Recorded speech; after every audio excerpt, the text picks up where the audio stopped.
The White House announced Monday that a retired Navy SEAL will receive the Medal of Honor later this month for his actions during 2002's Operation Anaconda in Afghanistan.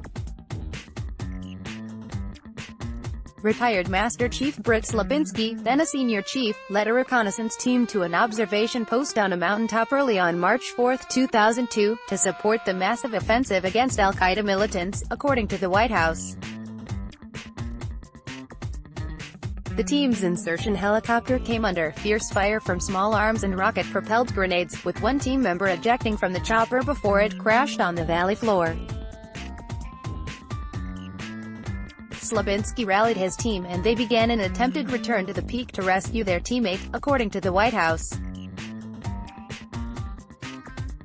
He later led a six-man team in a frontal assault against blistering enemy fire.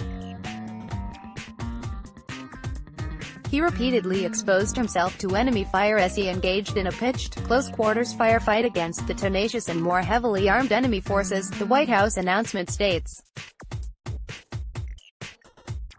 Proximity made air support impossible, and after several teammates became casualties, the situation became untenable. Slabinski got his team to a more defensible position and called in airstrikes before the team was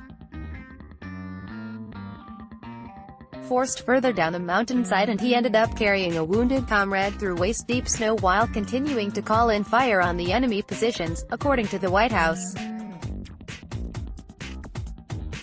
During the subsequent 14 hours, he stabilized casualties on his team and continued the fight against the enemy until the mountaintop was secured and the quick reaction force and his team was extracted, the release states.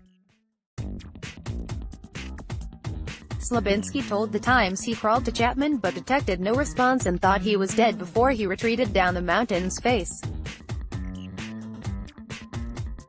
The Air Force has claimed that Chapman was still alive and fought on after the SEALs retreated, according to The Times. Sergeant John Chapman, who died in the battle, will reportedly posthumously receive the Medal of Honor. The White House has not confirmed the reports. Air Force Task and Purpose, citing sources familiar with the matter, reported last month that Chapman will posthumously receive the Medal of Honor, though no public notice has been issued.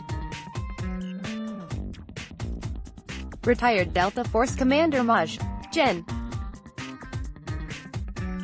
Gary Harrell was quoted by The Times saying that, "If anyone thought Chapman was still alive, we would have been trying to move heaven and earth to get him out of there."